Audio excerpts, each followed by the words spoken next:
Típicas del producto de la investigación de muchos autores, dentro de las que tenemos a Rosalind Franklin, que planteaban la forma AB del DNA, ¿no?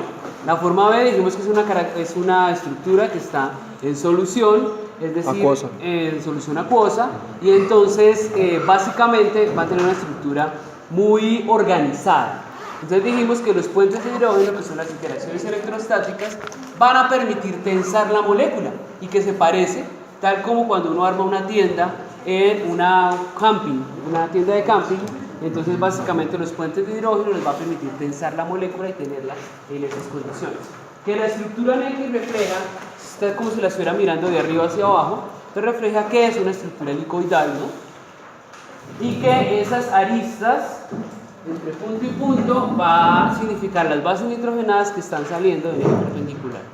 Eso le tomaron medidas y lo que finalmente planteó el modelo de Watson y Crick. Las diferentes opciones moleculares están planteadas ahí. ¿Será que yo me puedo correr un poquito?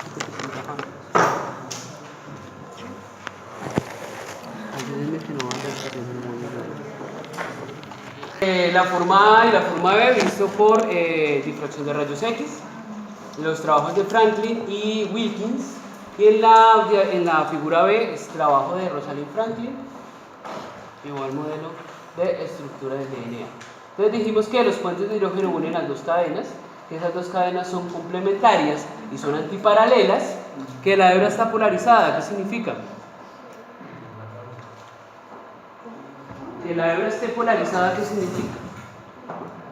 Que contiene hidrógeno, ¿no? En las polares. Me imagino que de los hidrógenos polares que hablamos. Sí. ¿Sí? Andrés. Tienen cargas electronegativas que afectan.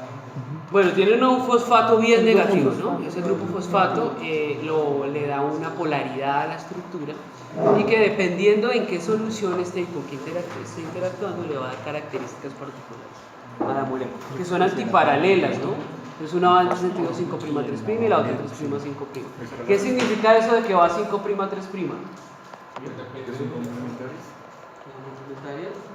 ¿Qué significa que va 5'3'?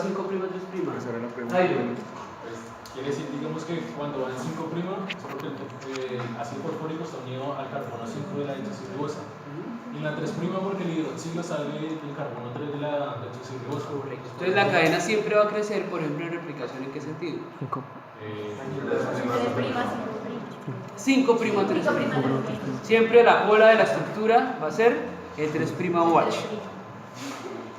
Características, entonces, una hélice helicoidal, 10 pares de bases por vuelta, 3,4 Armstrong de distancia entre arista y arista, un giro entre base y base de 36 grados centígrados, un diámetro de 20 Armstrong, son las características que plantea Watson y Crick. Surco mayor y surco menor, ¿qué significa eso? El área más iónica, de más carga.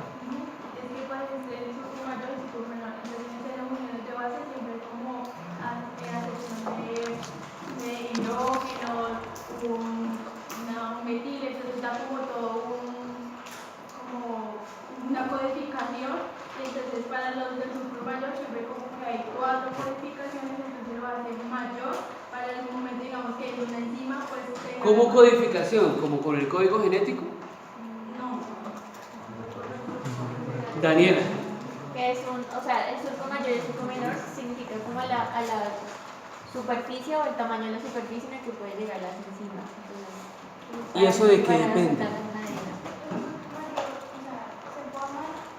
Recuérdame el nombre, ¿no? Paula.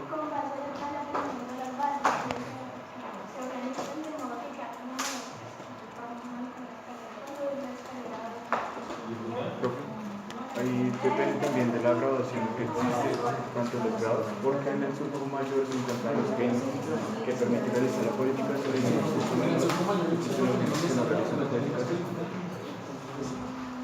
Bien. Grados de originación, sí. Profesor, dependiendo del orden de inclinación con que pasaban las bases. Bueno, Profe, yo iba a decir que es que lo que pasaba que en el surco mayor, en el A era más ancho y profundo que en el B. Entonces el B es más superficial y por eso puede purificarse más. pero entonces, ¿de qué depende que haya surco mayor o surco menor? Entonces, Sebastián, Sí, de la angulación de las bases, ¿no? ¿de la qué? De la angulación. Angulación. Sí, pues. ¿Qué es angulación? De la forma Pero de como cuenta. del ángulo, digamos, el surco mayor tiene un ángulo de 240 grados. Por lo tanto, tiene más espacio. ¿Y eso por qué pasa? Por la forma Por de la cantidad de cuenta. información. Pues aquí dice que es una cantidad de información. Por la cantidad de información. La cantidad de donantes. Por las fuerzas que Ah, ejercen. bueno, entonces las interacciones electrostáticas que rodean a la molécula. ¿Qué interacciones electrostáticas? Entonces, las electronegatividades de los átomos que componen esas moléculas. Entonces, si son electronegativos, electropositivos, atracciones, es decir, Enlace fuerzas adicionales a los enlaces que van a hacer que la molécula sea muy grande, muy pequeña, que va a generar hartos espacios o no, la irregularidad de la molécula, porque no es así como la pintó Watson y Crick, sino que ya tiene torsiones, tiene irregularidades, tiene cambios en la estructura que la hacen diferente. Entonces, esa nube electrónica, en otras palabras, de los grupos electrostáticos que rodean esos grupos funcionales, y por eso molestamos tanto con la estructura, los grupos funcionales hace que la estructura en ciertos momentos repela a los grupos o atraiga a los grupos y eso va a generar interacciones. Bueno, esta es la publicación de Watson y Crick. Características entonces de la molécula de Watson y Crick. Hay dos cadenas helicoidales, polinucleótidos enrollados a lo largo de un eje común.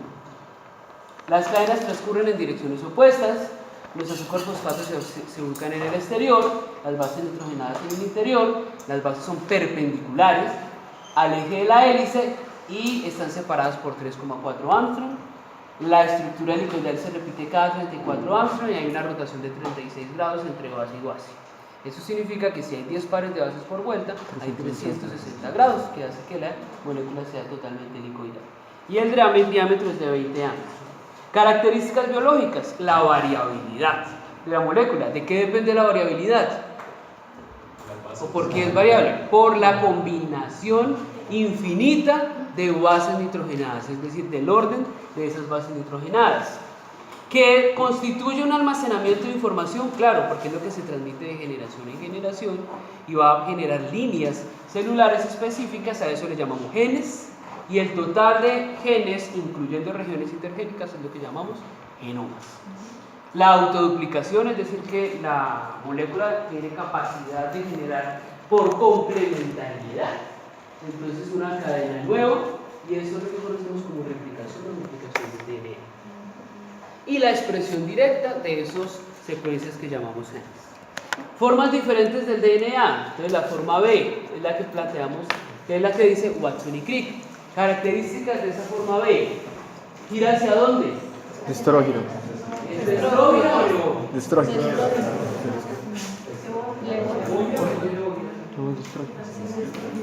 ¿Es estrógeno. ¿Es leógira o es estrógeno? Es estrógeno, ¿cierto? Listo. Y las características que ya hemos mencionado. Sebastián. Sí, además, esta B, de forma B, se encuentra más que todo en soluciones salinas, en ambientes húmedos. Bueno, entonces tiene que haber condiciones propicias para que la estructura no se distorsione en su conformación.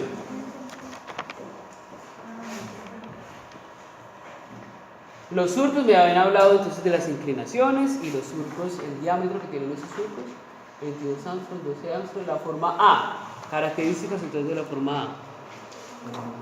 Sí, Joana. Pues es prácticamente lo mismo que la forma, lo que pasa es que es como una distribución, se presenta en un medio deshidratado, que hace que, como que los espacios se reduzcan. Y pues sigue siendo estrógena. Entonces, si yo, bueno, bueno, respecto a la forma A, podemos decir además de que pues la unidad de escala lo que pues como que dificulta un poquito su conformación. Tiene 11 pares de bases por vuelta, pues en comparación con los 10 pares de la forma B. Y pues su surco mayor es angosto y profundo, mientras que el surco menor es más Sí, También aparece cuando se unen como complejas proteína AN y en el ARN, la forma de ARN. También presenta la biblioteca cuando se prepara con las formas de la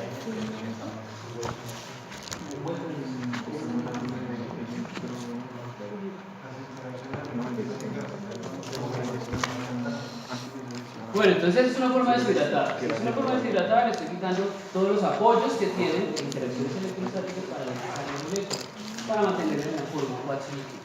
Entonces, obviamente, sigue siendo estrógena, es decir, como digo yo, la misma molécula, solo que con condiciones distintas. 25,5 Angstrom de diámetro. ¿La Watson-Crick cuánto era? 20. De diámetro. 20 años. Entonces, obviamente, 25 es más ancha. ¿Cuántos pares de bases por vuelta? 11 pares de bases. Mientras que Watson 10. En términos fisiológicos, 10.5. Más ancha y más corta, obviamente. Aparece cuando se reduce la humedad y en ciertas condiciones de híbridos se ha visto cuando hay híbridos con el RNA. Listo. ¿Cuál es la tercera forma? La forma Z. Esa forma Z, ¿por qué se caracteriza? ¿Cómo es? Vesicular. Entonces, sí, Sebastián. Por ser biógena y también por poseer una orientación sin y antes. Es una orientación sin y anti de quién? ¿A quién se refiere con sin y anti? A las purinas y a las piriminas, es decir, las purinas, digo, a las formaciones AT, hay una pirmina y una formación sin, o sea, como cruzada. Como que se cruzan de lado.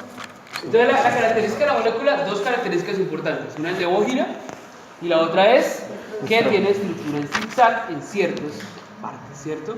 Entonces nos están diciendo que los enlaces, la ubicación de la base nitrogenada con respecto al azúcar a través del enlace glucosídico, la ubicación puede ser distinta. Entonces puede estar sobre el mismo plano o en planos distintos. Eso es lo que está diciendo Sebastián como anti y sin. Entonces, ¿en qué consiste? La posición sin y la posición anti. Entonces, como les dije, la ubicación de la base nitrogenada respecto al azúcar. Si está en la misma, en el mismo plano, hablamos de posición sin. Sí. Y si está, como la dibujaron ustedes ahí en el quiz, en planos distintos, entonces hablamos de posición anti. Normalmente están posicionados. Entonces, ¿qué nos está diciendo Sebastián? Que normalmente, cuando es de estrógira, las posiciones de los enlaces glucosídicos, o sea, los sustituyentes, están en posición anti. Y en la hélice de Bogira, entonces, ¿qué sucede? ¿Por qué es diferente?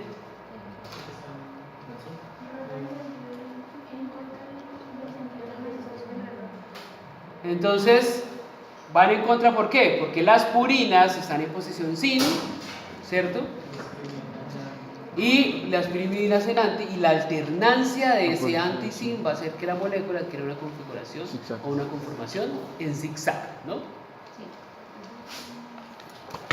Entonces, la forma Z, ¿qué características tiene? Entonces, el de Bogira, ¿cuál es el diámetro? 18.4 de diámetro, mientras que la forma B era ¿cuánto? 20. No, la forma B, 20 Angstrom. 20 Angstrom y la forma 25 Angstrom. Los grupos fosfatos están dispuestos en zigzag. ¿Cuántos pares de bases por vuelta? 12. 12, mientras que la forma A era 11. ¿Y la forma B? 10. 10.5. Toca anotar eso. Entonces la estrecha es más larga y la distancia entre pares de bases, entre las bases, es de 5,3, mientras que la forma B es de 3,4 Angstrom y la forma A 2,5.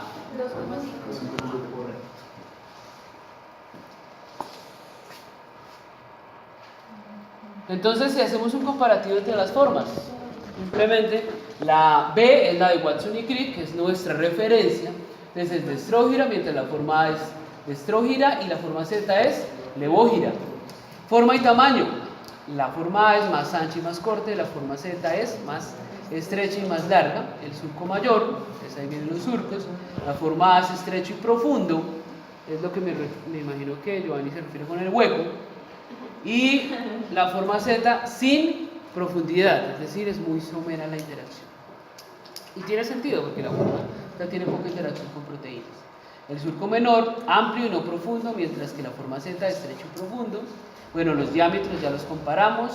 La unidad estructural, par de bases, 2 pares de bases en la forma Z, porque para rellenar ese requisito de forma en zigzag va a necesitar más pares de bases. Pares de bases por vuelta, distancia entre las bases.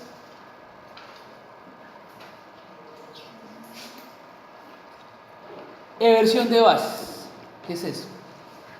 La parte del flipping, movimiento flipping. Listo. ¿Qué dice el flipping? Ahí decía que era que cuando había correcciones del ADN, ¿no?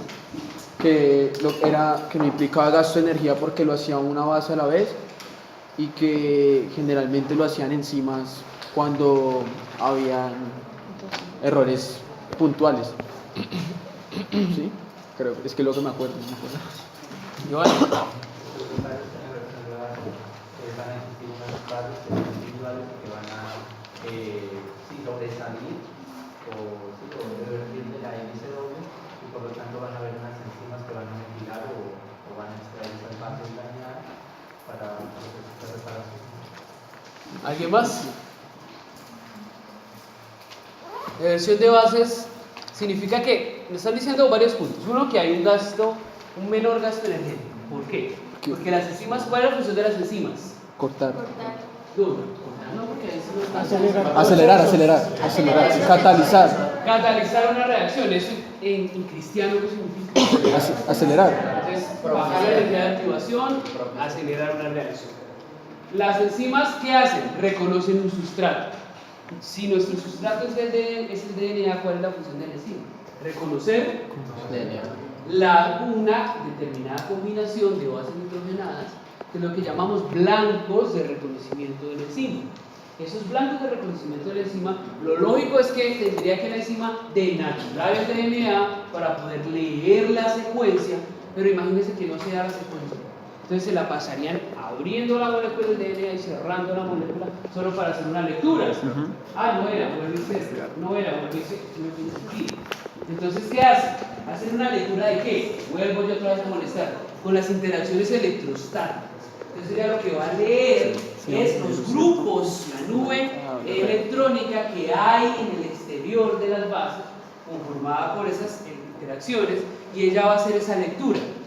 Adicionalmente, nos dice que las enzimas aplican un principio de flipping o eversión de bases, como nos estaba diciendo Esteban. ¿Qué es? Que como los enlaces o los puentes de hidrógeno son tan fáciles de romper, ellos rompen esos enlaces y la base hace un giro, es decir, ella va girando en la medida que la enzima va pasando para poder hacer una lectura superficial de la estructura molecular del DNA sin necesidad de abrirlo, aplicar helicasas y romper toda. O sea que no se abre, sino que de afuera ya lo va a reconocer. Listo, otra característica es la capacidad de absorber o de excitarse con el espectro electromagnético. ¿Qué es el espectro electromagnético? Eso es el de... Jairo. El espectro electromagnético, pues son como las en este caso invisible, pues nosotros que vemos el espectro visible, pues son las ondas que pues puede captar el ojo, ¿no? La frecuencia de onda que puede captar el ojo. La del visible. La visible, sí. Bueno, de hecho son las ondas de luz, que poco a poco se van haciendo mucho más recurrentes y que con el tiempo entre más recurrente, más frecuencia tenga, ya no va a ser visible para el ojo. Bueno, entonces el espectro electromagnético es la radiación electromagnética, es decir, la luz en sus formas distintas. Entonces el espectro solar va a viajar a través del espacio a través de ondas, ¿no? Y eso lo vemos en física, ¿no? Y entonces viaja a través de ondas, y las ondas tienen un lambda, que es la longitud de onda. Y entonces hay ondas grandísimas y ondas muy pequeñas, ondas más unidas. Las ondas pequeñas y más unidas, que es lo que Alejandro está llamando frecuentes, que van a tener más poder. Rayos gamma. Y entonces el espectro, de acuerdo a la longitud longitud de onda se divide en lo que aparece ahí. Entonces, los que nos mencionaron. Entonces, ondas de radio, AM, FM, microondas, infrarrojo, el espectro visible, ultravioleta, de ahí para abajo rayos X, rayos gamma. Van a ser ionizantes. Entonces, obviamente, los más energéticos son los pequeños, beta, gamma, alfa, todos esos rayos van a generar variaciones en el DNA y pues después vamos a ver que van a generar mutaciones. Pero entonces, si el DNA se puede excitar como cualquier biomolécula con el espectro electromagnético, la ultravioleta es el rango a 260 nanómetros del espectro donde él se excita más fácilmente. Es otra característica del DNA. Estamos dando características del DNA. Entonces eso puede ser utilizado a nivel instrumental, es decir, en los laboratorios donde trabajamos, para poder cuantificar el DNA y determinar la pureza del DNA.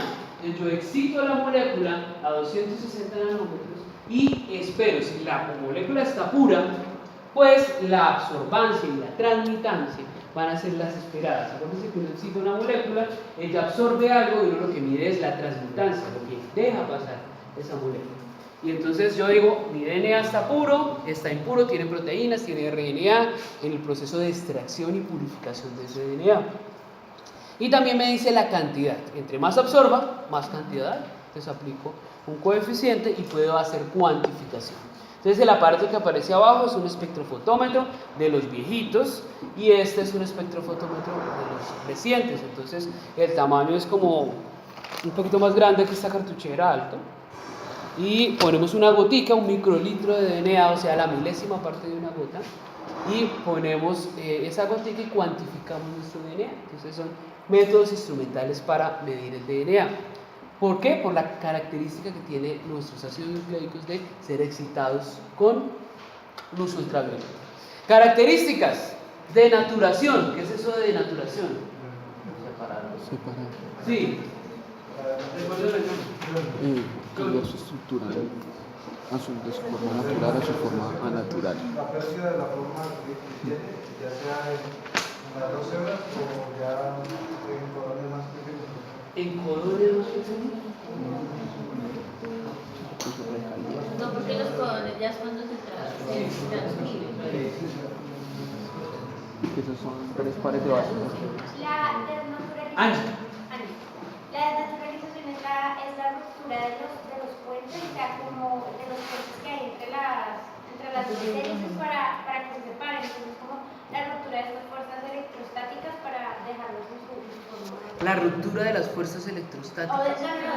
No, era como decíamos que Puntualicemos cuando vayamos, puntualicemos, ¿no? Porque no pueden usar indistintamente términos.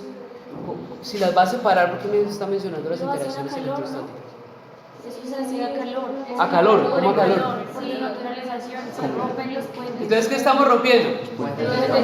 Puentes de hidrógeno, ¿no? Entonces, utilizando temperatura, podemos romper esos puentes de hidrógeno y separamos la molécula. Y esa separación de la molécula nos permite ¿qué? Sí. Reconocimiento de Además que, por ejemplo, cuando se naturaliza la DNA es como una propiedad general que tiene le duele la la mano. Bueno, entonces, ¿Le duele la mano? la denaturación a la célula le sirve ¿para qué? Para replicarse. Que ella lo hace enzimáticamente con la silicasa. Y nosotros en el laboratorio, ¿para qué nos sirve? Para poder hacer PCR, para hacer métodos de diagnóstico, para identificar una secuencia particular, y lo hacemos con temperatura, ¿cierto? Y nos está diciendo Sebastián, que tiene la capacidad de autorreorganizarse. Entonces, eso le llama complementariedad de bases, ¿no? Entonces se reorganiza y funciona como un efecto cremallera, le dice las cosas. Entonces va generando uniones y finalmente puedo utilizarla, bueno, puedo ver que se reorganiza. Hidrólisis. Giovanni. Pues en la hidrólisis lo que pasa es que vamos a ligar una molécula de agua, una que habíamos citado antes con la deshidrogenasa. Lo que va a causar esto es que se forman los enlaces fosfodiesterol y porque tienen las bases separadas de la ribosa y del Correcto, entonces si estábamos diciendo que en una reacción de condensación hay una deshidratación, pues el efecto contrario es la inclusión de una molécula de agua para romper esos puentes, esos enlaces fosfodiéster. Flexibilidad. Entonces la estructura molecular del DNA le permite ciertos abusos que comete la célula y que cometemos nosotros como investigadores sobre el DNA conformacional. Entonces, ¿qué hacemos? Ella puede sufrir deformaciones.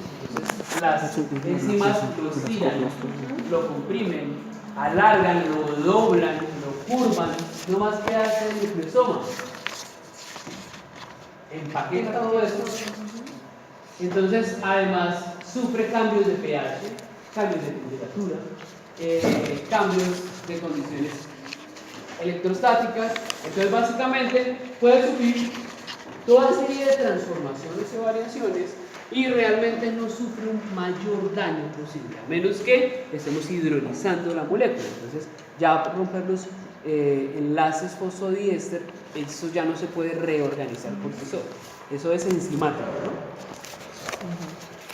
Entonces, estos fenómenos de torsión son los que ocurren o son los que están determinados por esas enzimas. Regiones palindrómicas. No me acuerdo si las copias les mencionan regiones palindrómicas o no. Pero ¿quién sabe qué son regiones palindrómicas?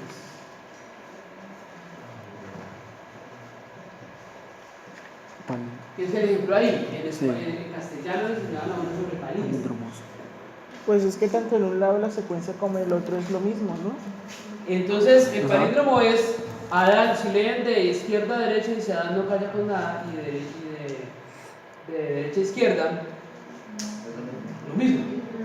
Adán no calla con nada. Y la segunda que dice, Adán no cede con Eva y Yahvé no cede con nada. Y si lee al revés, Adán no cede con Eva y Yahvé no cede con nada. Entonces, de izquierda a derecha y de derecha a izquierda, se lee lo mismo, la misma frase. Entonces, el DNA se caracteriza por regiones palindrómicas, es decir, las enzimas leen regiones de palíndromos. ¿Cuáles enzimas? Las enzimas de restricción que vimos el primer día que mencionamos, las enzimas como la DNA polimerasa, el mismo secuencia de Shine-Dalgarno tiene unas regiones palindrómicas, es decir, palíndromos que puedo leer la misma secuencia 5', 3' y 3', 5'. Que puedo leer la misma secuencia en la misma cadena, como aparece ahí, o que puedo leer regiones palindrómicas en sentido 5 a 3 y 3 a 5 en la misma cadena. Son reconocimientos que hacen las enzimas para poder determinar los blancos particulares, blancos de acción. Entonces, ¿dónde se ve eso? En dianas de enzimas de restricción. ¿Qué son las enzimas de restricción? Son las que... Nombre. Gabriela. Gabriela. Las enzimas de restricción van a hacer que no... Es como un stop en la hebra. Van a hacer que no se dé la replicación de ciertas zonas, sino hasta que llegue cierto mediador que las quite y diga, por lo menos ya, siga replicando. Hasta que él esté, en el momento en el que él esté ahí, no se puede hacer la replicación. Sería un modulador de replicación, pero no es propiamente el concepto de enzima de restricción. Sí bloquea el proceso, pero no modulando la... Es como lo que hacen es cortar Las enzimas de restricción son enzimas que restringen. ¿Restringen qué? Ya les había dicho el primer día que sí, bien. Creo que son esas enzimas que se llaman las MCM, que se unen a los sitios donde se va a abrir el DNA para que no se abra. Pero muy importantes en replicación y muy interesantes, pero no son enzimas de restricción. Entonces, enzimas de restricción, guárdame ese apunte para dentro de 8 días. Enzimas de restricción son enzimas que cortan el DNA en los blancos de restricción específicos, como le estaba diciendo Joana. ¿Dónde actúan? Cuando el fago, por ejemplo, el bacteriófago introduce su material genético a las células huésped o a las bacterias, entonces la forma que tiene el mecanismo de defensa que tienen las bacterias es cortando el DNA. Identifican unos sitios específicos de restricción y cortan el DNA el número de veces que encuentran esos blancos de restricción. Sí, Joana. Por ejemplo, un ejemplo de la utilización de enzimas de restricción fue en ese experimento que utilizaron para romper el ADN de Bitcoin encima. Correcto. Los experimentos de Barton utilizaron ese 40 No, para sí me contar. acuerdo. ¿Quiénes identificaron Como las yo no enzimas de hago restricción? Lo restricción, vimos me acuerdo. hace 8 días. Arber, Smith trabajaron con enzimas de restricción. CV40. Entonces pero entonces no nos perdamos, estamos hablando de palíndromos, ¿no? Entonces, las enzimas de restricción reconocen regiones palindrómicas para contar la secuencia. Son lugares de unión a proteínas, por ejemplo, factores de transcripción. ¿Qué son factores de transcripción? Son factores escondidos en la transcripción o a la unión de la polimerasa. Exacto, entonces son factores que ayudan a la RNA polimerasa a unirse a las regiones promotoras en eucariotas, ¿no? En eucariotas. Forman estructuras y plegamientos particulares, entonces el ejemplo es RNA de transferencia y RNA ribosomal. ¿Qué hace el RNA de transferencia? Julián. Es el que se encarga de tomar el aminoácido específico y para en la replicación dentro del ribosoma. La replicación no, donde se codifica la síntesis de proteínas. Entonces, por un extremo, el RNA de transferencia coge el aminoácido y por el otro tiene un centro de codificador con el triplete que es conocido como el anticodón y se une al codón de quién? Del ARN mensajero. Del RNA mensajero, correcto. Entonces, esa estructura tridimensional es generada por regiones palindrómicas y ayuda a la señalización para los factores de terminación de la transcripción. Entonces, estas son enzimas de restricción. Y el ejemplo, EcoR5, que reconoce regiones EATA, ATC. Cada vez que encuentra esa secuencia, corta y va a generar estos patrones. Esto es un gel de electroforesis de acrilamida, donde se observan varios fragmentos del DNA que ha sido cortado con estas enzimas de restricción. También les menciona regiones cruciformes, formas terciarias de la molécula, es decir, que el DNA puede adquirir una conformación bastante extraña. Entonces, en algunas circunstancias, en algunos momentos puede adquirir esa estructura tridimensional. Eso es aprovechado por antibióticos, por ejemplo, antibióticos antitumorales, antibióticos y antitumorales, antineoplásicos, que son utilizados para modificar la estructura del DNA. Al modificar la estructura del DNA, pues hacemos inviable procesos celulares básicos como la replicación, la transcripción y la transcripción. El ejemplo es antineoplásicos como el cisplatino. ¿Qué hace cisplatino? ¿Alguien sabe hoy? Oncólogo, por favor. La cisplatino sirve para, generalmente se receta para tumores óseos, tumores de mama. Generalmente es antineoplásico. Lo que hace es que creo que tiene su mecanismo de acción es en el ADN, ¿sí? Inhibe la formación de, creo que usos mitóticos, no recuerdo bien, la formación de usos en la duplicación celular. Correcto, entonces el cisplatino modifica la estructura molecular. Entonces agrega estructuras adicionales, estructura de platino y unos cloros adicionales a la molécula, de modo que la conformación de la molécula cambia y por tanto no puede ser reconocido por las enzimas. Eso, ¿qué hace? Modula el crecimiento celular, modula la replicación celular y bloquea los procesos de replicación. Entonces, cuando se bloquean los procesos de replicación, ¿qué sucede? No se puede. Se activan mecanismos celulares ¿de qué? De apoptosis. Entonces activa las caspasas, activa toda la ruta metabólica de eliminación y finalmente se eliminan las células. Entonces son bastante utilizados. Entonces, información del surco mayor y surco menor. ¿Por qué dicen las copias que el surco mayor es más informativo y el surco menor Tiene es más más carga. informativo? ¿Qué significa esa luz? Tiene más carga. Giovanni. Solo es verdecito. No hay rojito. Entonces, Giovanni está hablando de interacciones estáticas, ¿cierto? Bueno, él dice que hay más cantidad de bases en el surco mayor que en el surco menor. No sé, no leí y nadie me pasó apuntes. Yo respondo cosas Es a una hipótesis. A ver, no sé por qué no leí y nadie me pasó. Entonces, este grafiquito, ¿vieron ese grafiquito en las copias, no? Sí. Entonces la idea es explicar ese grafiquito. Basado en ese grafiquito podemos decir si el surco mayor es más informativo o menos informativo. Aquí hay una hipótesis que está diciendo Johnny, que el surco mayor tiene más bases que el surco menor. Entonces aquí nos están comparando en una terrible imagen surco mayor, surco menor, Y tenemos cuántas Pésimas bases? imágenes estudiantes. Dos, guanina y citosina. Y aquí tenemos Citosina, citosina, guanina. Y aquí tenemos adenina, timina y timina, adenina.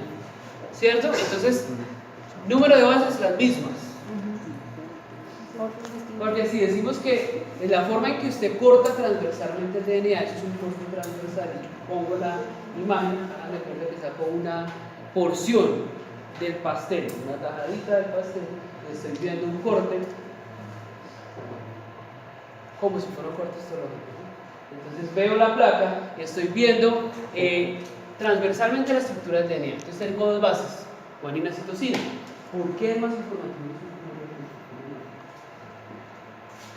Daniela. Pues es por la exposición de los grupos químicos. Entonces, La exposición de los grupos químicos. Entonces se ve, por ejemplo, que allá está el nitrógeno, entonces están los que son aceptores, los donantes de los enlaces de hidrógeno, los aceptores y los grupos metilo. Entonces se ve que en la parte superior, que es el surco mayor, pues hay mucha más información química respecto al inferior. Listo. Entonces nos está hablando de grupos químicos. Es decir, volvemos a lo mismo, interacciones electrostáticas externas dada por los grupos funcionales de las moléculas combinadas. Entonces nos está diciendo Daniela que hay rodeando la estructura, la interacción de las dos bases, hay unos grupos que el autor denominó A de aceptores de enlaces, D de donantes, H de hidrógenos no polares y M de metilos. ¿Sí?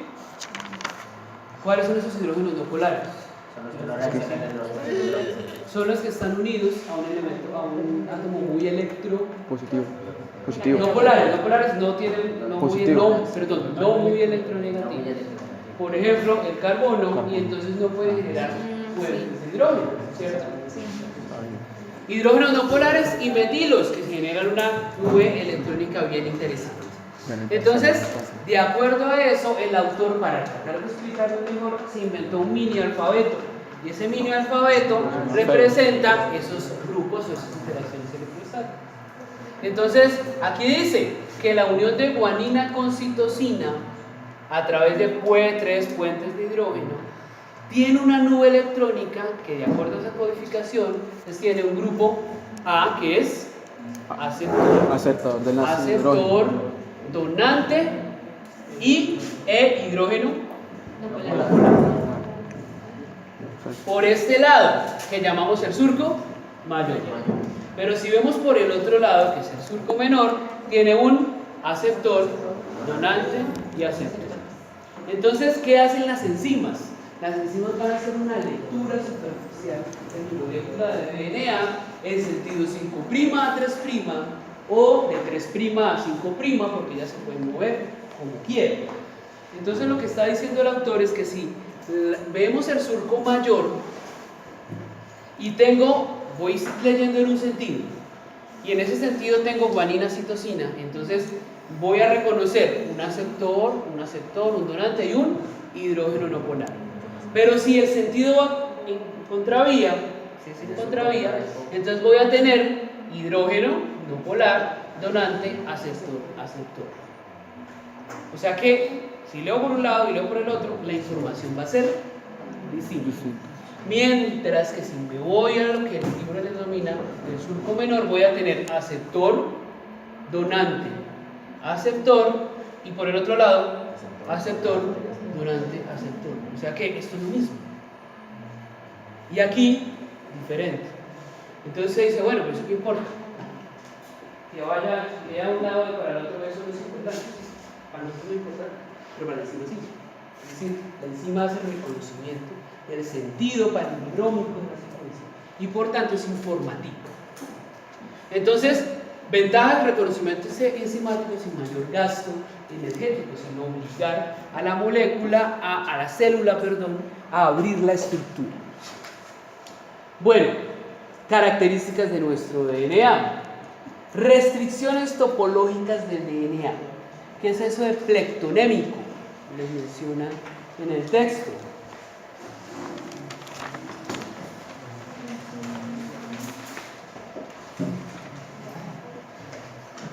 Cuando se mete a restricciones en la topología del DNA, Entonces les habla que no es lo mismo tener el DNA de los eucariotas, que son con extremos libres, a tener el DNA de los procariotas, de la mayoría de procariotas, que tienen extremos unidos, o sea que son circulares.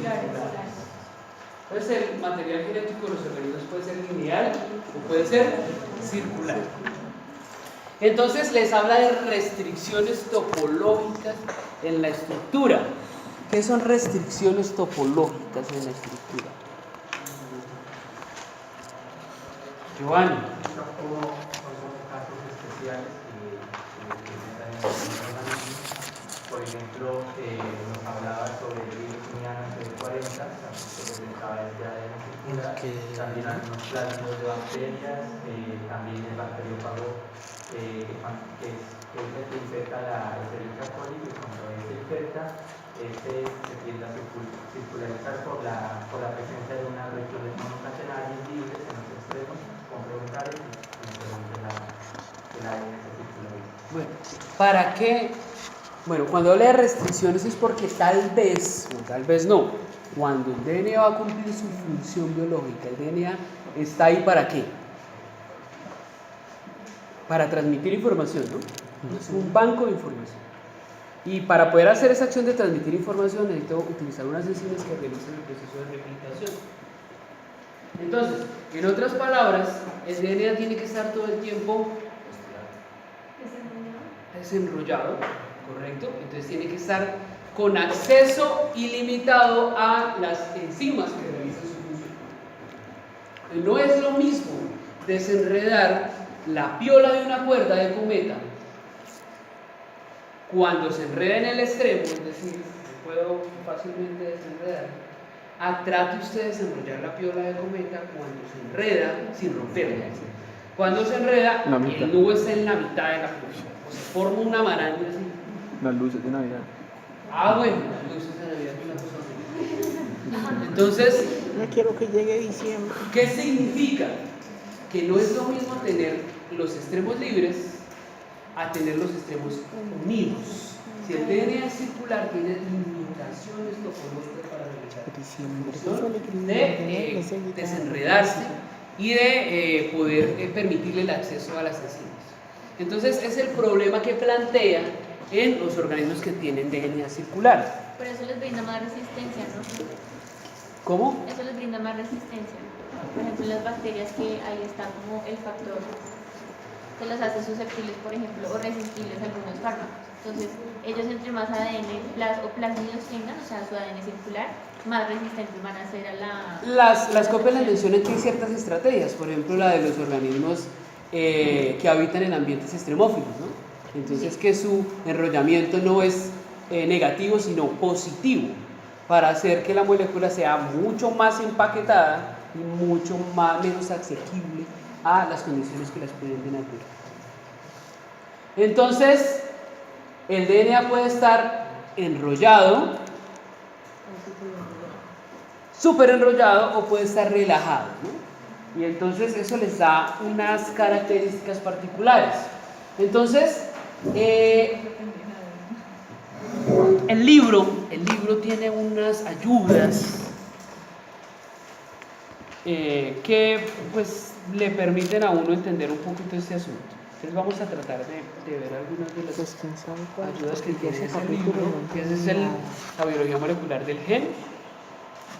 Entonces, ¿qué pretende?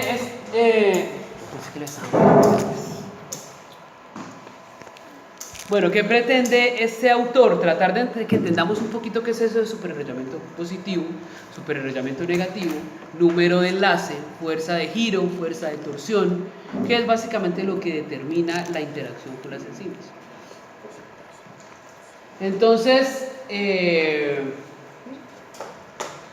básicamente tenemos que decir que cuando el DNA necesita tener o permitirse el acceso de enzimas, voy a modificar la estructura molecular del DNA. Entonces, básicamente, cuando el DNA tiene sus extremos libres, que es lo que sucede con los eucariotas, pues puedo desenredar la molécula Es decir, eso que dijo Watson y Crick, que una molécula va sobre la otra formando una hélice helicoidal, pues puedo desarticularlo para que las helicasas actúen y puedan romper esos puentes de hidrógeno y finalmente queden lineales las moléculas. Eso sería positivo. Sí. Entonces les habla del concepto del número de enlace. ¿Qué es el número de enlace? Lo estaba guardando, estaba esperando. El número de enlace es las veces que tiene que dar la vuelta sobre la otra para que puedan estar completamente separadas. Entonces el número de enlace es el número de veces que tiene que pasar una cadena sobre la otra para poder generar esa primera vuelta que nos está diciendo Watson y Crick. Entonces el ejemplo que nos están poniendo es de un DNA circular covalentemente cerrado. DNA circular covalentemente cerrado. Ejemplos lo vemos en el DNA circular de las bacterias. Ejemplos lo vemos también en los plásmidos. ¿Qué son los plásmidos? Los plásmidos son DNA que tienen no precisamente dentro del núcleo, sino que lo tienen en su periferia para poder transmitir más rápido su... Entonces son DNAs auxiliares. Sí. Sí, están en el pues citoplasma. Considerando que regularmente estamos hablando de bacterias, pues no están en el citoplasma, están en el único espacio que hay. Bueno, en ni núcleo ni citoplasma, porque ellos no tienen un espacio. Tampoco. Listo, entonces las proteínas se unen a ese DNA y este es el efecto que se genera. Yo estoy generando un espacio para que, por ejemplo, la RNA polimerasa entre y actúe en la secuencia y pueda hacer una lectura de esa secuencia e identificar los promotores, por ejemplo. Entonces, este tipo de modificación a la estructura va a aumentar o disminuir en ciertas regiones el número de enlace. Entonces, el número de veces, lo que está señalando ahí, el número de veces que la molécula debe cruzarse una sobre otra para formar las 10 pares de bases Watson y Crick, ¿no? 10 pares de bases de Watson y Crick. 5 por 2, 10.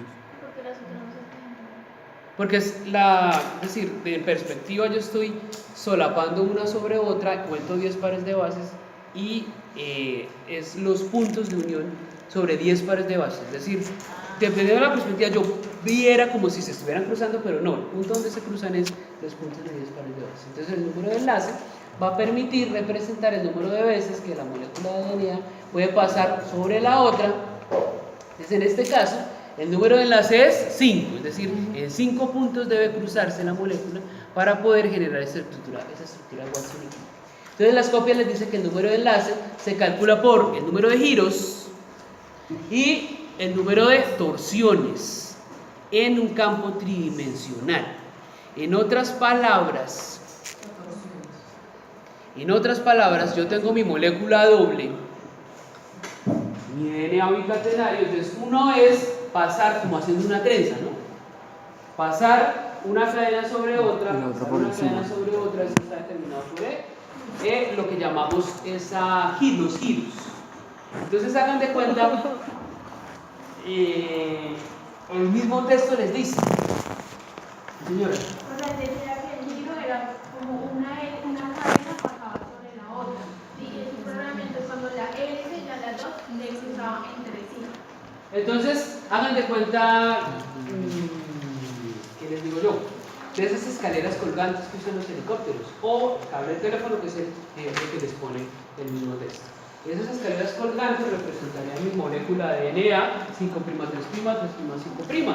Pero entonces si yo cojo la escalera desde un extremo y empiezo a darle giros, ¿qué sucede? Es inevitable, pero entonces una línea va a pasar sobre la otra y estoy hablando de giros de la molécula. Pero ¿qué pasa si yo le sigo dando giros y le sigo dando giros y le sigo dando giros? Llega un punto donde ya la tensión no me va a permitir que gire más. ¿Qué sucede entonces? Se tuerce. Entonces comienza a adquirir una configuración tridimensional, es decir, empieza a doblarse sobre sí mismo y formar una estructura tridimensional. Y eso es lo que el autor le llama torsiones, ¿no? Entonces, les pone ejemplo el cable del teléfono. Entonces, el ejemplo típico es el cable del teléfono que usted compra nuevecito, entonces él está sueltico, ¿no? Y cuando pasan los años y usted no lo limpia y no lo asea, entonces llega un momento con que esto se convierte en un cable que tenía 1 metro, se vuelve un cable de unos pocos centímetros. Entonces usted lo contesta y le toca así, pegado, porque va y muévase que se lleva todo el aparato. Es decir, se une tanto y adquiere una configuración tridimensional tan ajustada que finalmente es lo que él llama torsiones a la molécula.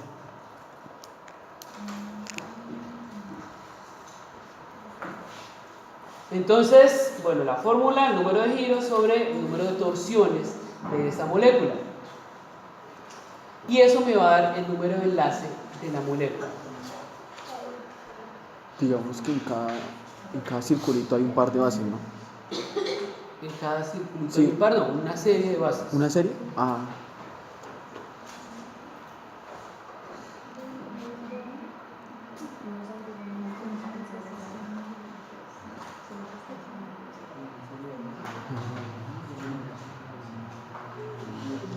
Entonces, refiriéndome a los giros, es básicamente lo que yo les decía. El giro que puede hacer la molécula, la escalera colgante, yo la giro hacia la derecha, o la puedo girar hacia la izquierda, ¿no? Y eso le va a dar un valor. Entonces, si el número de torsiones es mayor que 0, entonces estoy hablando de giro hacia la right, ¿qué es? Derecha. Y el giro también lo puedo hacer hacia el sentido contrario. Entonces me va a determinar.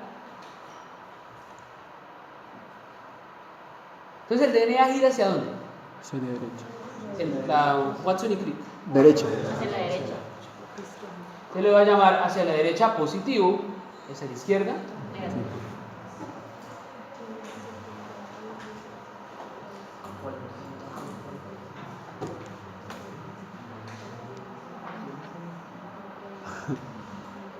Entonces ya ahí estoy hablando de la configuración tridimensional de la molécula, es decir, las torsiones, el estrés de torsión.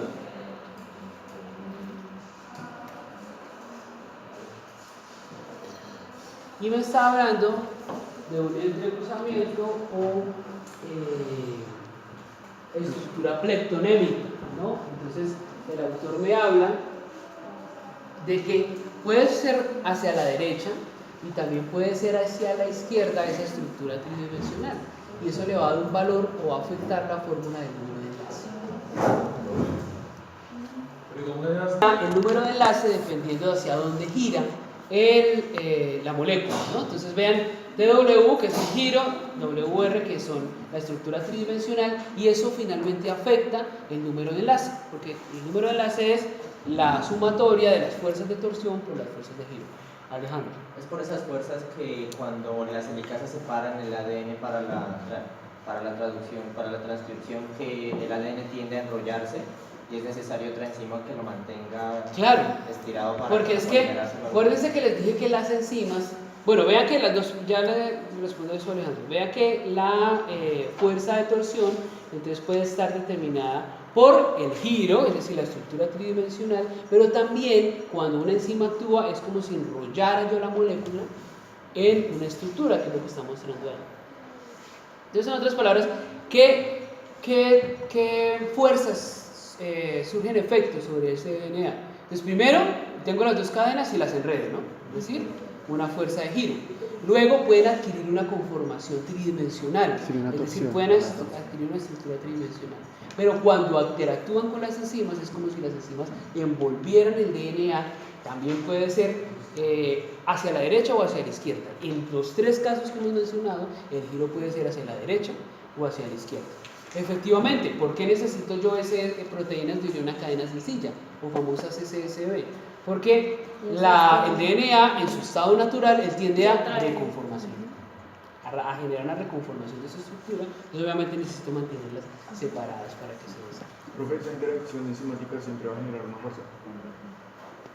Siempre va a generar, siempre, sí, claro, las enzimas van a efectuar la fuerza sobre el DNA, ¿sí? ¿Y el número de enlace siempre va a ser 5?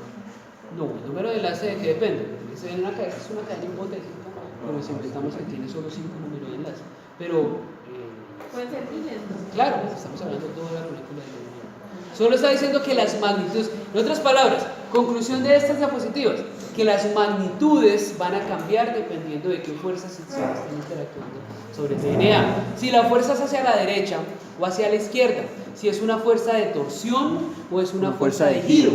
Entonces, dependiendo si va a generar una espiral, estructura espiral o no, eso va a afectar el número de láser. Una pregunta. Digamos, entonces en sí hay dos fuerzas de tensión, ¿sí? Sí.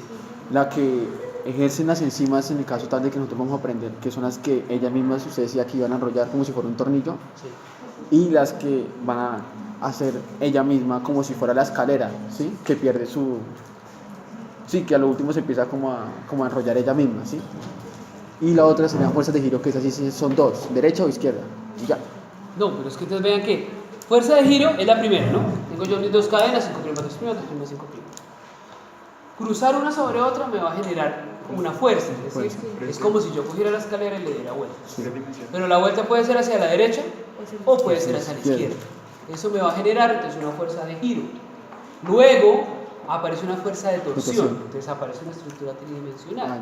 Y esa estructura tridimensional, el cable del teléfono puede girar, enrollarse hacia la derecha o enrollarse hacia la izquierda, en ambos sentidos. Y la tercera fuerza que les estoy diciendo es como si cogiera y la envolviera un tubo con mi molécula de DNA, puede ser hacia la derecha o puede ser hacia la izquierda, en todos los sentidos. Entonces les hablan de un LK hipotético, LK0, que es el cociente el número de pares de bases sobre 10.5, que es el valor hipotético de número de bases entre arista y arista del modelo modificado de Watson y Crick. Entonces, en este caso, esto es un ejemplo, se inventó el autor, 378 pares de bases, es una molécula de 378, dividido en 10.5, eso da 36. Es el número de enlaces 36, 36 puntos de unión entre la molécula 5', 3' y 3', 5', que caracteriza esa...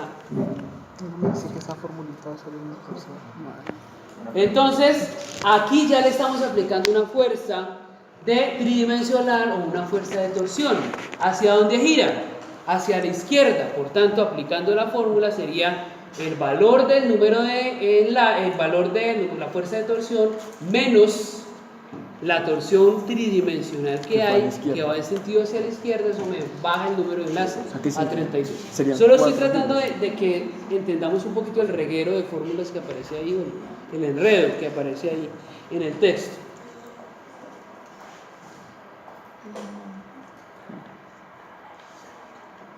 Entonces ese superenrollamiento, vean que en la medida en que la molécula va girando en estructura tridimensional, también se va afectando el número de enlace. Es decir, se van separando los puntos de unión entre base y base o se van acercando los puntos de unión entre base y base. Por eso yo no puedo decir que modifico tridimensionalmente la molécula sin afectar las interacciones, el primer nivel de interacción, que es el nivel de giros. ¿Cuándo ocurre eso? Cuando una RNA polimerasa actúa. Es decir, yo necesito, para la replicación necesito abrir toda la molécula. No, una sola parte. ¿Para la replicación?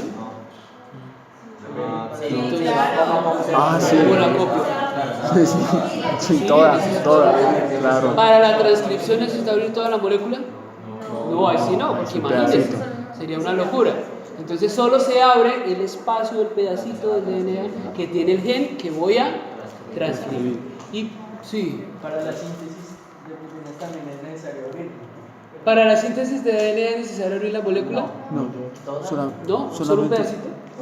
Es transcripción igual. Esa fue transcripción. No necesito abrir la molécula, porque yo tengo transcritos ya construidos para genetic DNA.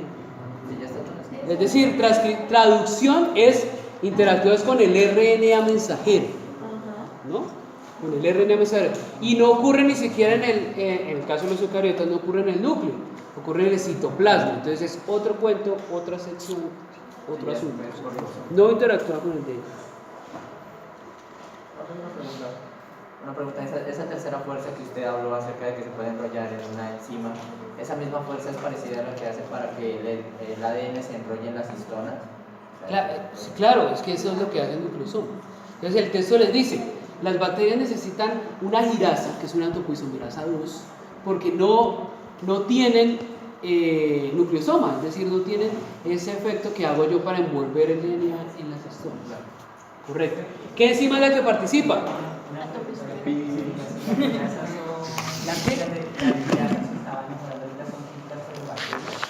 Las girasas. Esa girasa. Sí, Sebastián. Respecto a lo que ustedes estaban hablando de que si la replicación se da solo en un sitio, pero según lo que yo he leído... La transcripción. La replicación es, cuando la célula dice replicar, es todo. Porque ya tiene que heredar a sus células hijas la misma molécula. Transcripción es un pedazo y duplicación es todo. ¿Sí? Ah, no, claro. La replicación tiene que tener un origen. Entonces eso es lo que llamamos origen de replicación o origen, arranque por algún lado, ¿no? Que en el DNA mitocondrial le llamamos de loop, es una región de inicio de la replicación. Pero la replicación es todo, ¿sí? De pronto se entendió mal. Entonces, ¿qué enzimas son las que participan? Las topoisomerasas. Entonces, ¿qué hacen las topoisomerasas? Relajan abren el... ¿Nadie? Rompen partes del DNA. Segmentos, ¿no? Sí, ya saben. La una de las Catenanas. y las topoisomerasas 2 hacen bicatenanas. Aquí dice que son enzimas que catalizan las roturas reversibles y la unión de las hebras de ADN.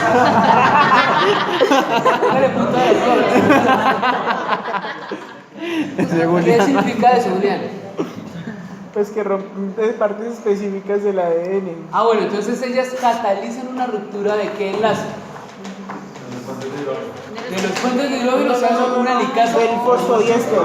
De los enlaces fosfodiéster. Del carbohidrato con el grupo fosfato. Del oxígeno en el grupo fosfato. Entonces, ¿qué está diciendo? Que las topoisomerasas 1 incrementan en una unidad el LK, el número de enlace. Pues como ya entendimos que es el número de enlace, pero las topoisomerasas lo que van a hacer es incrementar el número de enlace en una unidad. O sea que nos están poniendo el número de enlace 36, 3, con la acción de las topoisomerasas, ya vamos a ver un ejercicio. Y las topoisomerasas 2 ejercicio no quiero. Aumentan el número de enlace en 2 unidades utilizando ¿qué? ATP. Utilizando, entonces son dependientes. Son dependientes de ATP. Súper. Capítulo 6. Propóngase usted. Un ejemplo de topoisomerasas 2 son las girasas, que van a generar una modificación del número de enlace y empaquetar ese DNA. En el caso de bacterias. Si se quiere ser médico, le tengo que coger un humor muy grande a la lectura, y usted lo sabe. ¿De por qué me viene a regañar a mí? Yo no lo estoy regañando, yo creo que se lo Entonces va a quedar mejor. Yo le sugiero que se le da el síndrome de calor. Sí, mira, hay 4, 5, 6, 7 capítulos. Yo digo que si quiere que me derrame cerebral. Bueno, entonces si tenemos, aplique su conocimiento. Bueno. Si tenemos una cadena hipotética circular, nos preguntan acá, o nos plantean varias opciones, ¿no? Entonces, pregunta número 1, ¿cuál técnica de las que están enlistadas acá usted puede utilizar para diferenciar el efecto de superenrollamiento de una topoisomerasa? Entonces, huella genética, es esta. PCR, una técnica de identificación de transcriptómica o una electroforesis. No lo sé, dímelo tú. La electroforesis sería por fases. ¿Qué es la electroforesis? Separación por pares de bases. Entonces es un medio que es en gel de acrilamida y por medio de tiene una parte eléctrica positiva y una parte eléctrica negativa. Sí. Y como de la parte de la ADN es negativa, se atrae por la parte positiva. ¿Me recuerda su Miguel? Sí, es prácticamente igual por medio de electricidad y de una gel es donde se pone pues. Entonces pongo mis moléculas en una matriz, que en este caso puede ser agarosa, y él va a migrar a través de esa matriz en favor de un gradiente Agarrosa se refiere eléctrico. al agar donde uno Es cierra las decir, bacterias. pongo un positivo, polo negativo y el DNA va a migrar hacia el polo Positivo. positivo porque él es Negativo. Listo, si yo tengo una electroforesis y tengo un plásmido de Escherichia coli súper enrollado, obviamente, entonces tengo nos está mostrando la ubicación de un plásmido súper enrollado y un plásmido relajado. ¿Qué migra más rápido en una matriz de agarose? Relajado. El relajado. El relajado. Claro. ¿Por qué? Porque está más libre. Porque está relajado. Está más libre, ¿no? Entonces, Pues sí, ¿no? siempre repito el mismo ejemplo, pero me toca porque es muy claro. Entonces si hubiera un ataque, usted dijera, mire, póngale una papabomba en la torre de 2 centros que tenemos molecular y hay parcial. Usted llama a los capuchos y pone una papabomba, entonces yo entro en histeria, que no entro, yo hago el parcial. Pero si entrara en histeria, yo arrancara a correr, y entonces la única salida, ¿cuál es? Esa. Y resulta que todos ustedes se amotinan ahí para que el profesor muera. Se ponen ahí. ¿Cómo me es más fácil llegar a la salida? Si yo ando así corriendo, relajado, bueno, relajado en estructura, ¿no? Porque angustiado, pero relajado, puedo salir más rápido que si me voy así. ¿Cómo puedo llegar a la salida más rápido? Relajado. O sea, así, chocándome con todo el mundo. No, porque me pueden agarrar del brazo, de la camisa, Entonces del llega pie, más rápido de enrollado. todo lado. Y tras de todo tengo el maletín, el videobeam, porque donde me pierdo me toca pagarlo. Y entonces arranco yo corriendo así. Es más difícil. Eso representa la electroforesis. Es decir, cuando usted hace pasar el DNA por una matriz, la matriz no es más que una estructura que tiene una malla. Y el DNA tiene que moverse a través de esa malla para poder pasar de un extremo a otro. ¿Quién la fuerza a mover? El gradiente eléctrico. Entonces le pongo corriente y entonces él va a migrar hacia el polo positivo. Es muy diferente la tasa de migración si el DNA está relajado a si está súper enrollado. Entonces por eso les está diciendo que si aquí hubiera un polo negativo y aquí un polo positivo y pusiera a migrar ese DNA, en la parte superior me va a quedar el DNA, el plásmido, relajado.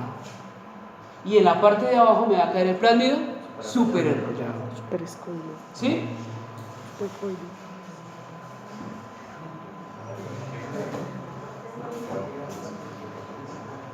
Entonces la pregunta es, si usted utilizara la forma nativa no tratada, es decir, están poniendo en un contexto, si hacemos un experimento y no tratamos el DNA, el plásmido, ¿hacia dónde va a ubicarse el plásmido? Es decir, en este ejercicio de aplicación les están poniendo una hipótesis de que usted va a tratar su DNA con topoisomerasas. Pero si no trata el DNA con ninguna, la forma nativa hacia dónde va a migrar, hacia arriba o hacia abajo.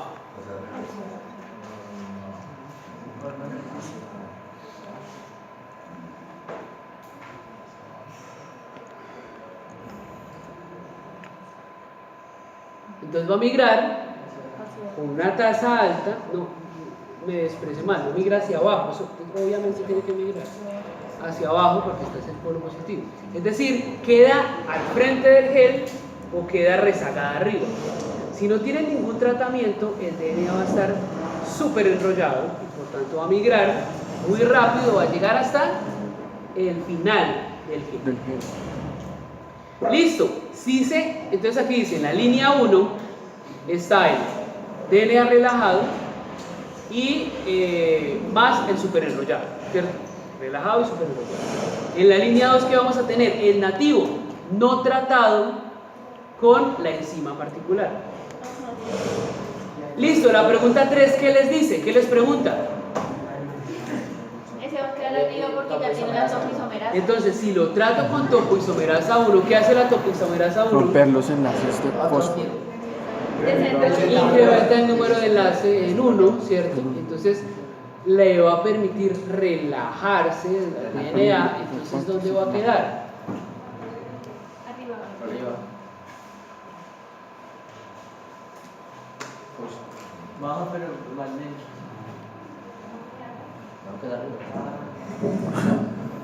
Bueno, ese primer concepto es correcto, es decir, todas van a migrar. No es que se quede arriba pegado, todas van a migrar, sino que hay diferencia en la velocidad de migración. Porque esta en algún punto va a llegar aquí, pero esta ya va a ir mucho más adelante. Pero esto es la expectativa. Correcto. Listo. Si le aplico unos tratamientos adicionales, entonces en la línea 4 tengo el plásmido más girasa más ATP y lo dejo 3 horas. En la línea 5 tengo el plásmido más girasa más ATP 6 horas. Y en la línea 6 tengo el plásmido más DNA girasa más ATP más 9 horas. Entonces, ¿qué está mostrando? ¿Qué tipo de topoisomerasa es? En la 2. En la topoisomerasa 2.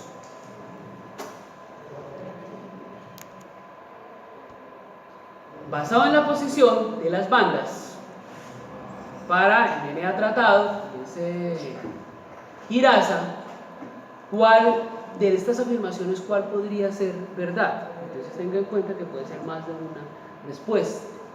Entonces la DNA girasa no puede introducir superenrollamientos negativos. La DNA girasa puede introducir, la DNA girasa puede producir superenrollamientos de alta densidad. La DNA girasa genera superenrollamientos de relajación. La DNA girasa es solo capaz de introducir superenrollamientos negativos, o la DNA girasa introduce superenrollamientos positivos. ¿Cuáles creen que pueden ser? La C. La B y la E. Vamos a ver. Sí.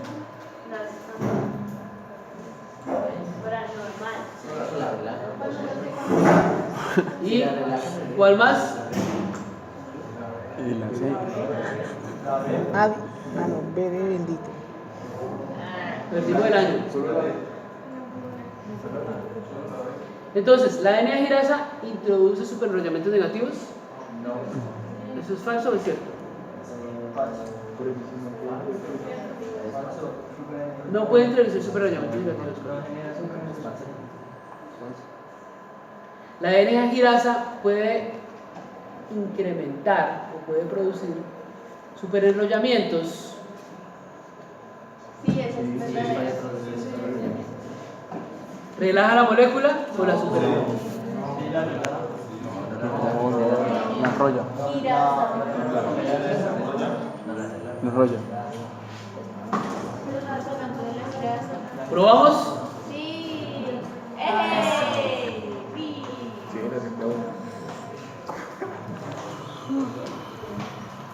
Listo.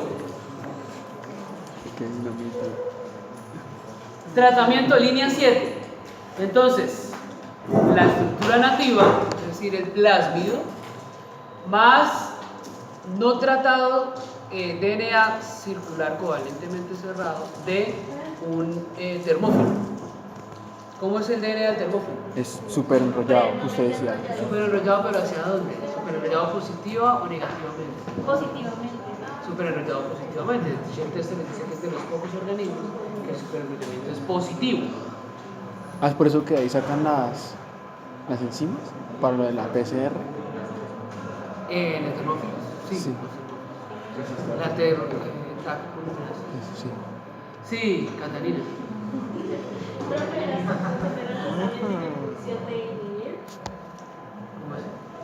¿No sabes que yo leí que las células tumorales Abajo. No, arriba. Porque si está súper enrollado. ahora que Abajo, abajo. así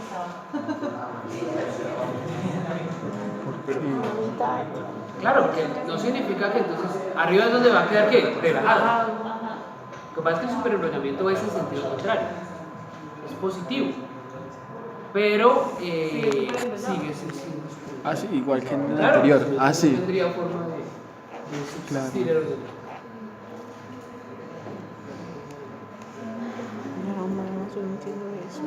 Listo, entonces No es línea fácil. 1, línea 2, línea 3, línea 4, línea 5. Línea 1 tenemos el control, que es la forma nativa, no tratamiento de Escherichia coli. La segunda tenemos el plásmido más tratado con topoisomerasa 1, que se la proteína, por eso quedó por aquí. La otra es el plásmido más girasa más ATP 9 horas, entonces vean lo que sucedió. La 5 es el plásmido más una proteína hipotética que nos están poniendo a probar durante 6 horas. Profe, una pregunta, generalmente ¿cuánto tiempo es? Depende de la topoisomerasa, pero regularmente ya después de unas 6 horas ya empieza a decaer la acción. Entonces, ¿cómo actúa su proteína? Actúa como una topoisomerasa.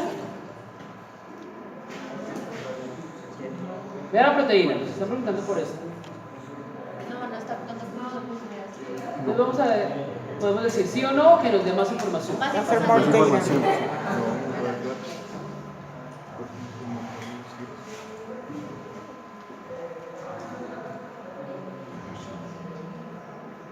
Vuelven a nos preguntar lo mismo. Tenemos aquí una línea 6, entonces el experimento, es decir, el plásmido de Escherichia coli más la proteína más 12 horas, es decir, cambió entre 6 horas y 12 horas. Está igual. Alarma. Entonces, no. ¿Qué enfermedad era? Vamos a hacerle que nos dé más información, a ver si hay. Línea 7, 8 y 9. Con la ATP ya cambia. Entonces en la 7, ¿qué sucede? Plásmido más nuestra proteína hipotética más ATP a 6 horas. Luego más ATP a 12 horas. Luego en la 7. ATP a 6 horas. 8 ATP más 12 horas. Y nuestra proteína más ATP a 24 horas. Entonces funciona como una topoisomerasa. ¿De qué tipo? Entonces es una topoisomerasa dependiente de ATP. Las topoisomerasas dependientes de ATP son La tos. tipo 2.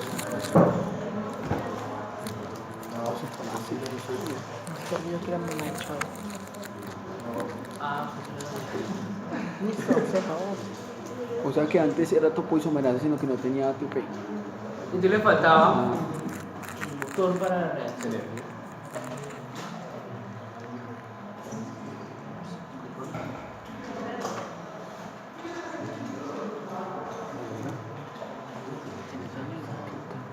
Listo. Asumiendo que es una topoisomerasa tipo 2, entonces, ¿cuál de esas afirmaciones es cierta relacionada con el cambio topológico que sufre el DNA covalentemente cerrado? Entonces, incrementa el número de enlace en un paso a paso, decrece el número de enlace, el paso a paso, incrementa el número de enlace en paso, es decir, 2 pasos, decrece el número de enlace en esos 2 pasos, incrementa el número de enlace en 2 pasos. ¿Cuál sería? La C. ¿Están listos para parecer? Sí sale, claro, sí sale. Sí sale.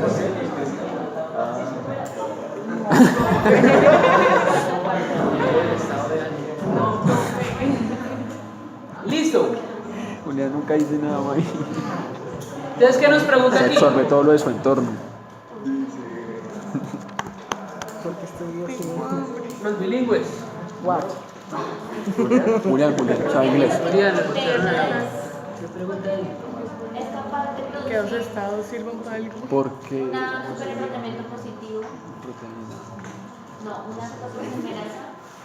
Porque tú crees que tu proteína es disponible para producir Marica, en forma topoisomerasa sobreenrollada de forma positiva, mientras que el tipo de topoisomerasa 1 está solo disponible para incrementar la unión de números hasta las investigaciones de ADN y en la topoisomerasa relajada. Porque no era de lo duro. Sí, duro. Era duro. ¿Qué? Duro. Daniel lo estaba diciendo. No, ya no. Daniela, léalo. o interprétenlo. ¿Por qué piensas que tu proteína es capaz de producir topoisomerasa que pueda enrollar positivamente la proteína, mientras que la topoisomerasa 1 es solo es capaz de incrementar los números de los giros hasta que el DNA alcance la topoisomerasa relajada? Sí, la estructura relajada. Entonces, en otras palabras, ¿por qué hay una limitante para la topoisomerasa 1? ¿Y por qué no está limitada la acción de la topoisomerasa 2? Es decir, la topoisomerasa 1 solo puede generar una estructura hasta que obtenga la estructura relajada. La topoisomerasa 2 puede forzar el cambio de conformación.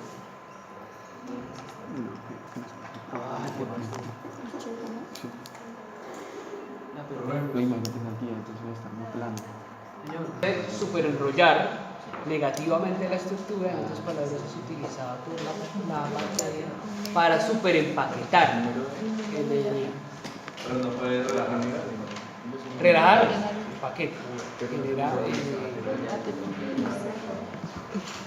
Listo, entonces superenrollamiento negativo, interacciones con proteínas, las topoisomerasas 1 y 2. La girasa. Entonces ya dijimos que la girasa es un tipo de topoisomerasa 2, que su función es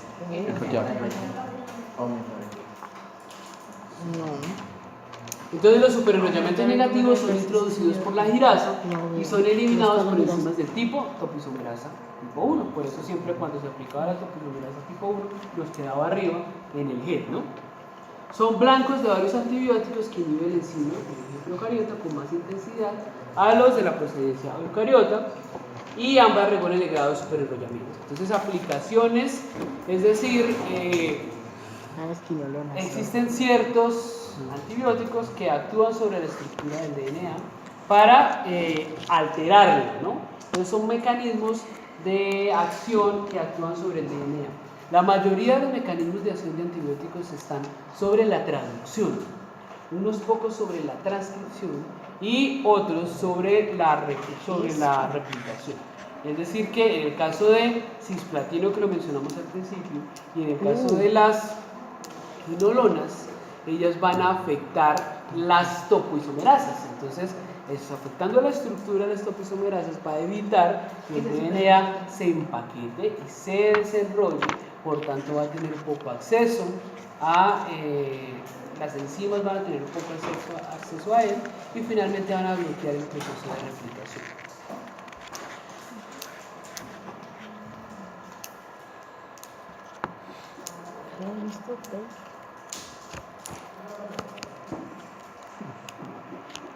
Actividad de las topoisomerasas.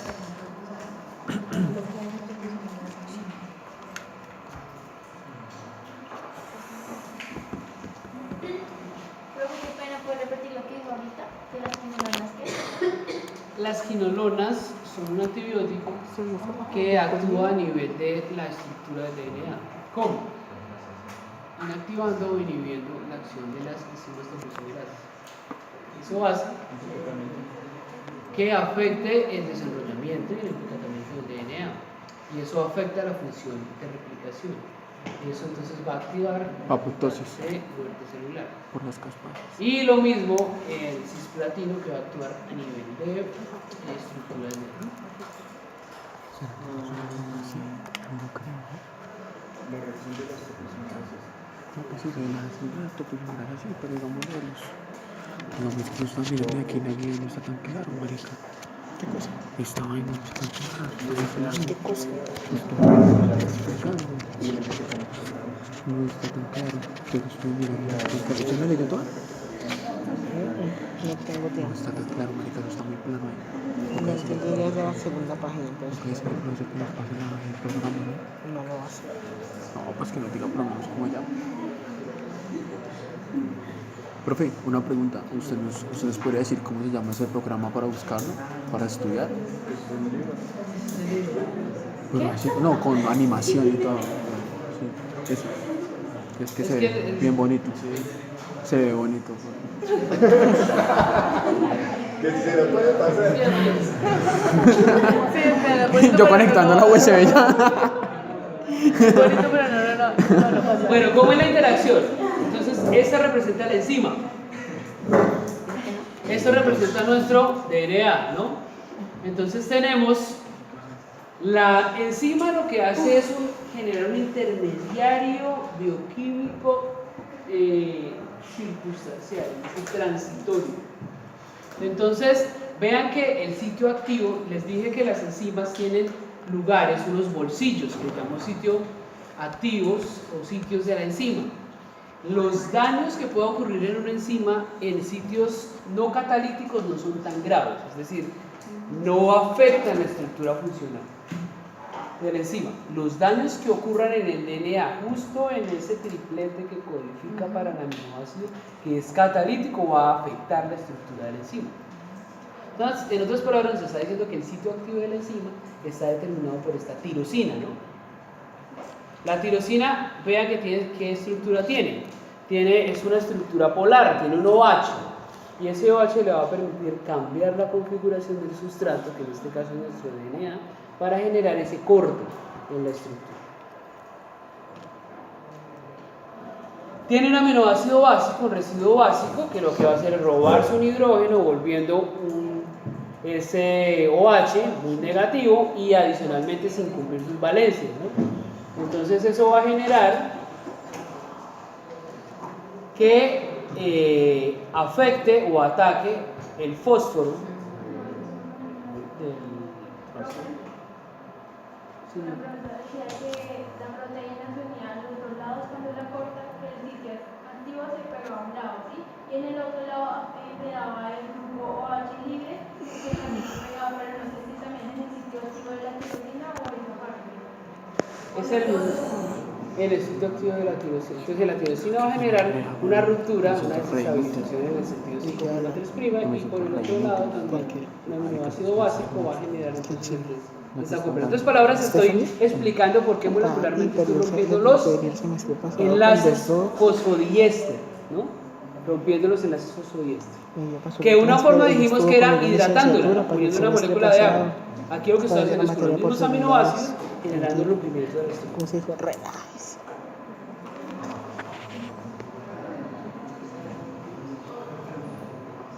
Profe, pero ahí es la desnaturalización. No. Porque por desnatural me refiero a ruptura de buen número. Aquí estoy rompiendo enlaces fosfodiéster. Y la ligación, pues restablezco el orden, entonces recuperando el hidrógeno perdido y finalmente voy a volver a construir los enlaces fosfodiéster.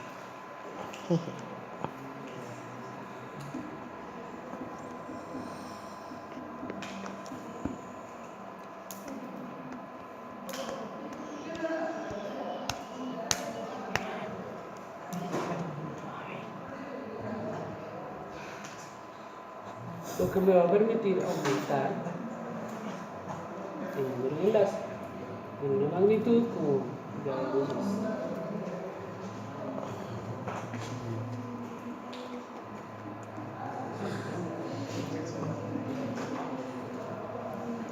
Una pregunta, profe, que estoy cansado. Bueno, ¿qué es eso de ribosimas? Que es la última parte de las copias. Sí, está muy largo. ¿Qué son las ribosimas? Endonucleasas y exonucleasas. Endonucleasas están dentro de la hebra y exonucleasas que son solamente las puntas. Sí, brother. Sí. Ay, no. Las ribosimas son... ¿Quién? Sebastián.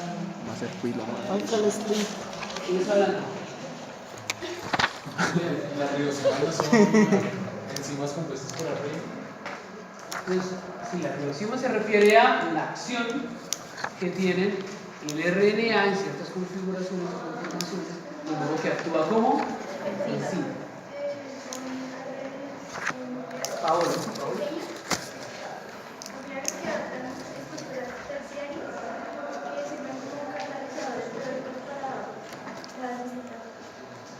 Correcto. Entonces, Las ribosimas, como les está describiendo Paola, son moléculas de RNA que adquieren una configuración particular tridimensional, producto de esas interacciones de secuencias palindrómicas, adquieren una forma y eso le va a permitir acceder a un sustrato y funcionan eventualmente por encima, ¿cierto? Digamos que una de las bondades del RNA es que él es autocatalítico y de hecho de ahí surge la teoría de que pudo haber sido la primera molécula de información genética que se autogestionó la producción de enzimas y finalmente la formación de esas estructuras. Y ese RNA entonces tiene unas bases que son atípicas, ¿no? Entonces lo vemos en el RNA de transferencia. Entonces inosina, hidroxiuridina, pseuduridina, ribotimidina son bases atípicas. Estas bases atípicas van a formar estructuras bien particulares, van a formar bucles. Entonces la no coincidencia de esas bases atípicas va a hacer que la estructura genere unos bucles y esa configuración extraña. Ejemplos de acciones de esas RNAs autocatalíticos. Entonces, por ejemplo, las pequeños RNAs que participan en lo que conocemos como el espliciosoma. ¿Qué es el espliciosoma? Es algo que como que ayuda a cortar intrones. Intrones. Bueno, sí, entonces participa en el proceso de edición del RNA mensajero. Entonces se sabe que el componente importante son unas unidades nucleares o RNA nucleares pequeños que actúan como enzimas, es decir, que catalizan la transformación de un sustrato, es decir, cortan enlaces fosfodiéster, reconocen sitios específicos que caracterizan a esos exones, es decir, forman la unión de exones que se va a expresar en proteínas. El splicing, la actividad peptidiltransférica es otro ejemplo que nosotros conocemos. ¿Qué es la actividad peptidiltransférica? ¿Por qué no preguntó qué era splicing? No, ya lo dijo. Hagamos una... Parce, lo acaba de decir, no hay nada. ¿Qué es splicing? Es cuando se cortan segmentos no codificantes del ADN. Bueno, entonces se edita la molécula de RNA mensajero de Yahoo. Se edita la molécula de RNA mensajero, entonces se cataliza la unión de esos exones y de intrones. Los intrones van a desaparecer y se van a reasumir a nivel celular y los exones son los que van a quedar. Listo. Esa ribosima cabeza de martillo también lo menciona ahí en el texto. ¿Quién dijo? Daniela, le tocó hablar. ¿Para qué sirve eso? Lo que están dando son ejemplos, solo ejemplos de algunos casos. Ese ribosima cabeza de martillo, no lo escuchamos nunca en mi vida. Se hallan ciertos agentes infecciosos nucleares de los metales conocidos como viriones. Hidrolizando como el enlace fosfodiéster y transfiriendo la energía de ese enlace fosfodiéster a un enlace peptídico para que se unan los aminoácidos. Bueno, pero entonces ahí me confundí porque me está hablando de enlace fosfodiéster en la traducción, ¿sí? ¿Cómo así? ¿Cómo funciona eso? Sin enlaces fosfodiéster no están. Porque la topoisomerasa los... ¿Qué es el enlace peptídico? No, que la idea es que metió ahí enlace fosfodiéster que no tiene sentido ahí. Pero entonces, ¿qué nos está diciendo Sebastián? Que el enlace en la construcción de las proteínas es la unión de ¿qué? Aminoácidos que van a formar unas estructuras o péptidos, ¿no? Péptidos hasta determinado número de aminoácidos. Entonces no hay que ser bioquímico para saber que la formación o la unión de esos enlaces es a través de enlaces peptídicos. Entonces, ¿quién construye esos enlaces peptídicos? Peptidiltransferasa. No, ¿peptida se lo rompe? Sí, no, peptida se rompe. Aminoácidos de RNA sintetasa. Ahora vamos a plantear para dar esos aminoácidos, pero en realidad quien ejecuta en la construcción de enlaces peptídicos es el ribosoma. Entonces el ribosoma es la estructura formada por RNA, largas cadenas de RNA que tienen una estructura tridimensional y que cumplen una función de reconocimiento de los RNA de transferencia, hablando de las unidades mayor, y de los RNA mensajeros, hablando de las unidades menor. ¿Quién hace eso? El ribosoma. El ribosoma mayormente es RNA con algunas pequeñas proteínas, pero se ha demostrado que la inhibición de esas proteínas, aún que se inhiban esas proteínas, se construyen los enlaces peptídicos. Entonces, ¿quién es el responsable de la construcción de esos enlaces peptídicos?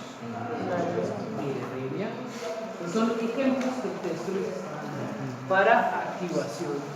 Ejemplos de que el RNA es autocatalítico. Y entonces esa cabeza de martillo, ¿qué dijo Daniela que era? No era. Bueno, esto es biología celular, entonces ustedes ya saben que las histonas, cómo participan, cómo se forman esas parejas de histonas, y finalmente se forma el nucleosoma y cómo se empaqueta, cómo se procesa ese mecanismo. Tamaños del DNA. Entonces, entre más complejo el organismo, más DNA. No. O sea, un organismo muy complejo tiene mucho DNA y un organismo muy complejo tiene poco DNA. La manzana es una de las que más tiene. Entonces, lo que se sabe es que La manzana el tamaño, tiene la 57.000. cantidad de pares de bases no está relacionada Y el humano con la 25.000. especialización de la célula. Entonces, las Gracias, vegetales tienen grandes cantidades de DNA. De hecho, cuando uno va a hacer visualización de mitosis, ¿cómo lo hace? Con células vegetales, con raíces de cebolla. Entonces, ¿por qué? Porque tienen mucho DNA. Y la razón es porque como un mecanismo compensatorio de la incapacidad de moverse las plantas, pues van a desarrollar estrategias evolutivas como poliploidías, por ejemplo. Entonces, múltiples cromosomas para generar múltiples respuestas a estrés ambiental. Y los organismos que se pueden mover, pues van a necesitar menos estrategias evolutivas para poder desarrollarse. Entonces, lo que está tratando de decir la diapositiva es que no hay una relación directa entre el tamaño y la complejidad de los organismos, ¿no? Entonces, organismos aparentemente muy complejos tienen cantidades de DNA muy pequeñas, ¿no? Y organismos aparentemente poco complejos tienen cantidades de DNA mucho más pequeñas. Y ahí terminamos. Estructura del DNA. ¿Qué nos faltó? Ayúdenme ustedes que se leyeron las copias 2 y 3 veces. ¿Qué nos faltó? Nada, todo muy complejo. ¿Todo muy bien? Te van a joder, ¿verdad? Ah, eso ya lo sé. Significa entonces que mañana. Profe, mañana tenemos clase. Porque mañana hay una reunión de docentes que nos llegó, bueno, a mí me llegó el correo institucional, que los docentes tienen una reunión y que Sí, carácter muy obligatorio. Que hay asamblea. Que tienen un almuerzo. Yo voy a reservar la participación. Entonces yo prefiero estar con ustedes. Entonces significa que mañana arrancamos. Tenemos dos opciones. La más corta. Pues tenemos dos opciones. Una, vemos unos artículos de